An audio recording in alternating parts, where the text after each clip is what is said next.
That Tuesday afternoon when I rushed to St. Mary's Hospital to sign what I thought were comfort care papers for my dying sister, I believed I was making the hardest decision any sister could face. But when I arrived at the ICU and reached for the pen, a young nurse grabbed my wrist and whispered with genuine terror in her eyes, "Don't sign anything. Please, just trust me. In 10 minutes, you'll understand why." I froze, looking between her frightened face and my brother-in-law Richard standing on the other side of the bed, his smile just a little too eager. I had no idea that exactly 10 minutes later, I would be watching security footage that would turn my entire world upside down, or that the woman I'd spent 6 decades loving and protecting was about to become a murder victim, not from her illness, but from the 2 people standing closest to her bedside. Before I dive deeper into this nightmare, let me ask you something. Have you ever had that gut feeling that something was terribly wrong, but everyone around you insisted you were overreacting? Drop a comment below and tell me about it, because that instinct might just save someone's life. And if this story resonates with you, please hit that like button and subscribe to Twisted RQT Stories. Your support helps me bring you more true stories that need to be told. It had started 3 days earlier with a phone call that shattered my quiet retirement morning. Richard's voice was shaking when he told me that my baby sister, Diana, had collapsed at home and was now on life support. "Brain aneurysm," he said. The doctors weren't hopeful. She was only 58, vibrant and healthy the last time I'd seen her just 2 weeks ago at our monthly lunch. We'd laughed about getting older, about her plans to finally take that trip to Italy she'd been dreaming about for years, and now Richard was telling me she might never wake up. I'd driven through the night from my home in Ohio to the hospital in Nashville, my hands gripping the steering wheel so tight my knuckles went white. Diana and I had been inseparable growing up. After our parents died young, we only had each other. I'd helped raise her when I was barely an adult myself. I'd walked her down the aisle when she married Richard 15 years ago. A successful investment banker who seemed to adore her, who bought her the big house she'd always wanted, who promised to take care of her forever. When I finally got to her hospital room at 2 in the morning, Richard was there, red-eyed and devastated, or so it seemed.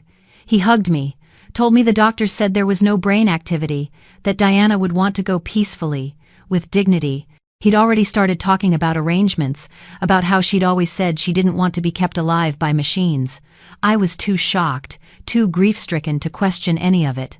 I just held my sister's hand, still warm, and sobbed. The next 2 days passed in a blur of doctors with sympathetic faces, Richard making phone calls about funeral homes, and me sitting by Diana's bedside, watching the machines breathe for her. But something gnawed at me. Little things that didn't quite fit. The doctors never made direct eye contact when they talked about her prognosis.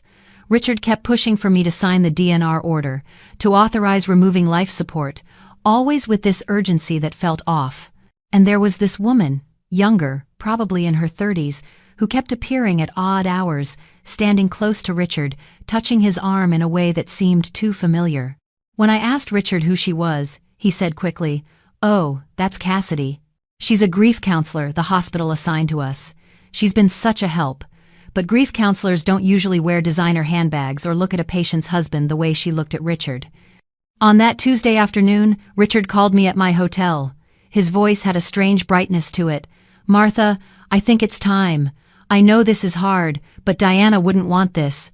The doctors say we should make the decision today. I have the papers ready. Can you come now?" Every cell in my body screamed that something was wrong, but I couldn't articulate what. I'd been a nurse myself for 40 years before retiring. I knew how these situations worked. Sometimes families had to make impossible choices. I told myself I was just in denial, that I couldn't accept losing my sister. When I walked into Diana's room at 3:30, Richard was there with Cassidy, who wasn't bothering to pretend to be a grief counselor anymore. She stood proprietarily close to him, and when I entered, they both turned with identical expressions that I can only describe as anticipation. On the bedside table was a stack of papers, a pen placed on top. Richard started his spiel immediately. "Martha, thank you for coming. I know how difficult this is, but the doctors have made it clear that Diana is gone. These papers will allow us to remove the machines and let her pass in peace. As her sister and her healthcare proxy, you need to sign here, and here, and here." He pointed to 3 different signature lines, talking fast, too fast, his finger almost jabbing at the pages. I reached for the pen. My hand was actually touching it when I felt a grip on my wrist. The young nurse, probably in her late 20s with dark curly hair pulled back tight, had appeared seemingly out of nowhere. Her fingers were trembling, but her grip was firm. "Ma'am," she said, her voice barely above a whisper but laced with urgency. "Don't sign anything. Please. Just trust me." Her eyes darted to Richard, then to Cassidy, and I saw something there. Fear. Real, visceral fear. Richard's face went red. "Excuse me, Nurse Jenkins, but this is a family matter. You're out of line." The nurse, Jenkins according to her badge, didn't let go of my wrist. "I need to speak with Miss Reynolds. Alone. It's regarding her sister's medication schedule." "The medication schedule can wait," Cassidy snapped, stepping forward. "Mr. Thornton has been through enough without you people interfering." But Jenkins stood her ground. "Hospital protocol requires I speak with family members privately about certain matters. It will only take 10 minutes. She looked at me with those pleading eyes. 10 minutes, Miss Reynolds. That's all I'm asking." Something in her desperation made me trust her. I set down the pen. "Richard, I think I need a moment anyway. This is overwhelming. Give me 10 minutes to talk to the nurse, to clear my head, and then I'll sign." I watched Richard's jaw clench, watched Cassidy whisper something in his ear. But they couldn't exactly refuse without looking suspicious, so Richard nodded stiffly. 10 minutes, Martha. But please, Diana's suffering. Every moment we delay is cruel." Jenkins practically dragged me out of the room, down a corridor, and into a small consultation room.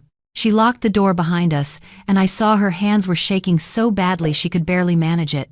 "Miss Reynolds, I could lose my job for this. I could lose my license, but I can't stand by and watch them murder your sister." The word hit me like a physical blow.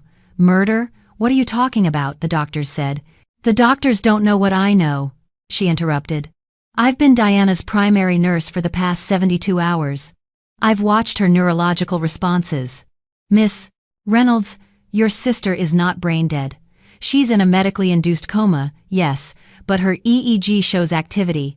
Her reflexes are present. 2 days ago, when Mr. Thornton and that woman weren't in the room, I did a sternal rub test. Your sister grimaced. That's a pain response. Brain-dead patients don't respond to pain." My medical training kicked in through the shock, but the doctor's reports are based on assessments done when Mr. Thornton was present. I've noticed he always insists on being in the room during neurochecks, and I've seen him talking to Dr. Carlson, the attending, seen him hand over what looked like an envelope. She pulled out her phone with shaking hands. "Look, I could be wrong. Maybe I'm seeing things that aren't there because I'm young and inexperienced. But 2 nights ago, I couldn't sleep, so I came back to check on your sister around 2 a.m. I found Mr. Thornton and that Cassidy woman in the room, alone with Diana. The IV bag had been changed, but it wasn't on the schedule I'd prepared. I checked the bag afterward. Someone had added additional sedatives, way beyond what was prescribed. She showed me photos on her phone. Time-stamped. Richard leaning over Diana's IV, Cassidy standing watch at the door. Another photo of the IV bag label, showing medications that shouldn't have been there. "I reported it to my supervisor," Jenkins continued, her voice cracking, "but Dr. Carlson said I was mistaken, that he'd ordered the medication change and forgotten to update the chart. He told me if I made accusations again, I'd be terminated for insubordination. But Miss Reynolds, I've been checking Diana's chart every shift. Someone keeps increasing her sedation just enough to keep her unresponsive, but not enough to kill her outright. They need those papers signed first, need it to look legal." My mind was reeling. Why? Why would Richard do this? Jenkins hesitated. "I probably shouldn't tell you this, but I overheard them talking in the hallway yesterday. That woman, Cassidy, she's not a grief counselor. She called him baby. They were talking about finally being free and something about a life insurance policy and moving to the Cayman Islands once it's all over." The pieces fell into place with horrible clarity. Diana's life insurance, the $3 million policy she'd taken out 5 years ago, the house, worth easily $2 million, the investment accounts. My sister had been worth more dead than alive to a man who'd apparently found someone new. "Do you have any proof?" I asked, my voice steadier than I felt. "Anything that would stand up?" Jenkins bit her lip. "Not enough. Just my observations, my photos, my word against a doctor and a wealthy man. But Miss Reynolds, if you sign those papers, they'll remove life support within the hour. And I believe with the right treatment, with proper sedation reduction, your sister could wake up." "Then we need proof," I said, my mind already working. 40 years as an ER nurse had taught me a lot about people, about reading situations, about thinking fast under pressure. And we need it in the next few minutes, or Richard will get suspicious. An idea formed. Risky. Possibly illegal, but necessary. "Do you have access to the security cameras?" Jenkins nodded slowly. "The recordings are kept in the security office, but I'm friends with Marcus, one of the guards. If I told him I needed to review footage for a potential incident report, do it. Pull footage from Diana's room for the past 72 hours. Focus on times when Richard was alone with her, or with that Cassidy woman. And I need you to do something else." I pulled out my phone. "I'm going to go back in that room and tell them I'm ready to sign. But I'm going to stall, ask questions, make Richard explain everything in detail. I want you to have someone review Diana's current sedation levels right now, without Dr. Carlson knowing. Is there another doctor you trust?" "Dr. Patel," Jenkins said immediately. "He's the head of neurology, and he's not on Dr. Carlson's service. He's honest, old school. He doesn't tolerate any irregularities. Get him to look at Diana. Now. And Jenkins? Record everything.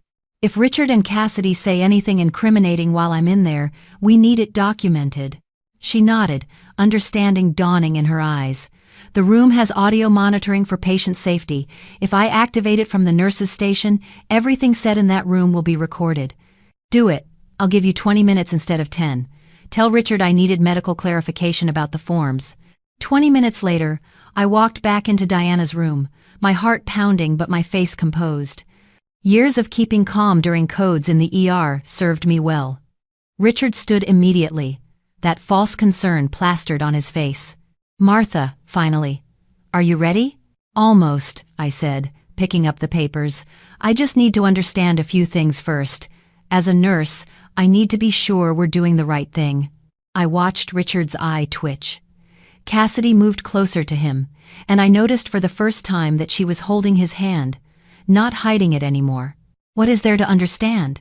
Richard said, an edge creeping into his voice. "The doctors have been clear. Diana is brain dead. There's no hope." "I know that's what Dr. Carlson said," I replied carefully, pretending to read the documents. "But I was wondering about second opinions. Diana always said she'd want every option explored. Maybe we should consult with another neurologist before we—" "There's no time for that," Cassidy cut in, then caught herself. "I mean, what Mr. Thornton means is that it would only prolong the inevitable and cause more suffering." "Cassidy's right," Richard said quickly. "And frankly, Martha, the costs are mounting. Every day on these machines is costing thousands. Diana wouldn't want to drain her estate on futility." There it was, the first slip. He was thinking about her estate, about money. "Of course," I said softly. "I just want to make sure I understand the medical situation completely. You said brain aneurysm, right? But I've seen aneurysm patients before. Usually there's a CT scan, an angiogram. I'd love to see Diana's imaging, just to understand what happened to my baby sister." Richard's face was getting redder. "The scans were done. They showed massive hemorrhage. Dr. Carlson has them. I'd still like to see them," I pressed. "And I'd like to understand the timeline. She collapsed at home, you said. What was she doing when it happened?" "She was," Richard started, then paused. "She was upstairs. I heard a thud." "What time was this?" "Around 9 in the morning. And you called 911 immediately?" Another pause. Longer this time. "Well, I checked on her first, made sure she was breathing." "How long before you called?" "I don't know, Martha. Maybe 10 minutes?" I was in shock. 10 minutes is a long time when someone is having a brain bleed, I said, watching him carefully. "Every second counts." Cassidy squeezed his hand. "He did the best he could under terrible circumstances." "I'm sure he did," I said. "Cassidy, you've been so supportive. How long have you known Richard?" She blinked, caught off guard. Through the hospital, as I mentioned. "Right, as the grief counselor. Which agency are you with? I'd love to send them a commendation for your dedication." "That's not necessary," Richard said sharply. "Martha, these questions are irrelevant. The only relevant thing is Diana's condition, which is hopeless. Now, are you going to sign these papers or not?" I looked at my sister, lying so still in that bed. The machines breathing for her, monitoring her, keeping her alive despite someone's best efforts to the contrary. "I just need one more thing," I said. "I want to say goodbye properly. Alone. Just 5 minutes with my sister, and then I'll sign." "We've all said our goodbyes," Richard protested. "Please," I said, letting my voice crack with real emotion. "She's the only family I have left. Just 5 minutes." He couldn't refuse that without seeming like a monster. "Fine, 5 minutes. We'll wait outside." As they left, Richard whispered something to Cassidy that I couldn't quite hear, but I saw the way his eyes went to the papers on the bedside table, saw him touch the pen as if to make sure it was still there. The moment they were gone, I went to Diana's bedside and took her hand. "Hold on, baby girl," I whispered. "I've got you. I've always got you." And then I saw it. The smallest flutter of her eyelids, so subtle it could have been my imagination, but I knew it wasn't. Jenkins had been right. Before my 5 minutes were up, Jenkins slipped into the room. Dr. Patel reviewed her chart. He's furious. Her sedation levels are 3 times what they should be for a patient in her condition. He's already ordered the medications reduced. And Martha? We pulled the security footage. She held up a tablet, and I watched 72 hours of Richard's sins play out in fast forward, him adjusting IV bags when nurses weren't looking, him and Cassidy kissing in the hallway, him meeting with Dr. Carlson in a parking garage, handing over a thick envelope, and most damningly, footage from the morning Diana collapsed. Richard, entering their bedroom at 8 a.m. with a syringe. Diana, visible through the doorway, still asleep in bed. 30 minutes later, Richard calling 911, claiming his wife had just collapsed. "He injected her with something," I breathed. "He caused this." "Doctor Patel has already called hospital security and the police," Jenkins said. "They're on their way. But Martha, Richard's going to realize something's wrong soon. We need to keep him here." "I'll handle it," I said grimly. I walked out to the waiting area where Richard and Cassidy stood close together, whispering. When they saw me, they sprang apart, but not quickly enough. "I'm ready to sign," I said, my voice hollow. Richard's face lit up with triumph. "Thank God. Martha, you're doing the right thing." Diana would be grateful. We walked back into the room together, all 3 of us. I picked up the pen, held it over the first signature line, and then I looked up at Richard. "Before I sign, I just have one question. When did you start planning to kill my sister?" The room went silent. Richard's face drained of color. Cassidy gasped. "What are you talking about?" Richard stammered. "Martha, the grief is making you irrational." "Is it?" I set down the pen. "Is it grief making me notice that you injected Diana with something the morning she collapsed? That you've been overdosing her on sedatives to keep her unconscious? That you bribed Dr. Carlson to falsify her neurological assessments?" "That's insane," Richard said, but his voice shook. "You have no proof of—" "Actually, we have quite a bit of proof," said a new voice. Dr. Patel entered the room, followed by 2 police officers and hospital security. "Mr. Thornton, I'm Dr. Patel, head of neurology. I've reviewed your wife's case and I'm appalled. Not only has her care been criminally negligent, but there's clear evidence of deliberate harm." Richard backed toward the door, but security blocked it. "This is ridiculous. I demand to speak to my lawyer." "You'll have that opportunity," one of the officers said, pulling out handcuffs. "Richard Thornton, you're under arrest for attempted murder and conspiracy to commit murder. You have the right to remain silent." Cassidy tried to run, but the second officer caught her easily. "Cassidy Morrison, you're also under arrest as an accessory." As they were led away, Richard screaming about false accusations and Cassidy sobbing, Dr. Patel turned to me. "Miss Reynolds, your sister is being moved to a different unit immediately, under my direct care. We're reducing her sedation as we speak." If Nurse Jenkins's observations are correct, Diana may begin to wake up within 24 to 48 hours. I felt my knees go weak, and Jenkins caught my elbow. She's going to be okay? The next few days will be critical, Dr. Patel said honestly. But yes, I believe she has a real chance at recovery. Thanks to you and Nurse Jenkins, we caught this in time. I looked at Jenkins, this brave young woman who'd risked everything to save a patient she barely knew. Thank you, I whispered. You saved my sister's life. She smiled through tears. It's what we're supposed to do, right? First, do no harm. 48 hours later, I was holding Diana's hand when her eyes fluttered open. The confusion in them cleared slowly as the last of the sedatives wore off, and then she focused on my face. Martha? Her voice was raspy, weak, but it was her voice. I'm here, baby girl, I've got you. What? What happened? That's a long story, I said, squeezing her hand. But the short version is that your husband is a monster, and you're going to be just fine. Over the next week, as Diana grew stronger, the full scope of Richard's betrayal came to light. He'd been planning this for months, maybe longer. Cassidy Morrison was a woman he'd met at a conference a year ago, and they'd been having an affair ever since. When Diana mentioned wanting to update her will to leave more to charity, Richard had panicked. He'd needed her dead before she could change anything. The injection that morning had been a carefully calculated dose, meant to cause a stroke or aneurysm without being obviously poisonous. With Dr. Carlson's help, bought for $50,000, they'd falsified her medical records to show brain death when she was merely deeply sedated. The life insurance policy would have paid $3 million. The house, the investments, everything would have been Richard's. He and Cassidy had already booked flights to the Cayman Islands, scheduled to leave the day after Diana's planned death. But instead, Richard and Cassidy were both facing 25 years to life for attempted murder.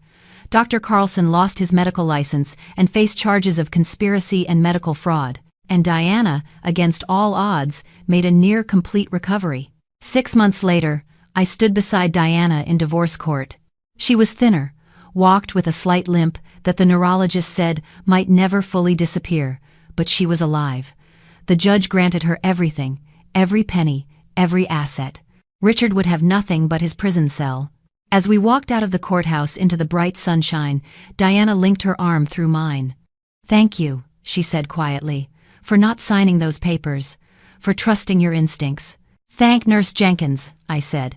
She's the real hero. I plan to, Diana said. In fact, I'm funding a scholarship in her name at the nursing school, for students who show exceptional moral courage. We walked in silence for a moment. Then Diana stopped and looked at me. You know what's funny? Richard thought I was worth more dead than alive. But he was wrong. I'm worth so much more alive. I get to see my nieces graduate. I get to take that trip to Italy. I get to testify against him in court. She smiled, and it was fierce. And I get to live my life knowing that no matter what he tried to take from me, he failed. 3 months after that, Diana and I sat on a beach in Positano, Italy, watching the sunset paint the Mediterranean in shades of gold and pink. She'd asked Nurse Jenkins to join us, and the young woman sat beside us, her first vacation in 2 years. To second chances, Diana said, raising her glass of Prosecco. To listening to your gut, I added. To doing the right thing, even when it's scary, Jenkins said. We clinked our glasses together as the sun dipped below the horizon, and I thought about how close we'd come to losing everything. 10 minutes. That's all it had taken. 10 minutes of trusting a stranger's urgent warning. 10 minutes that changed everything. So tell me, have you ever had that moment, that split second where you had to choose between what seemed logical and what your instincts screamed at you? Share your story in the comments below, because you never know who might need to hear it.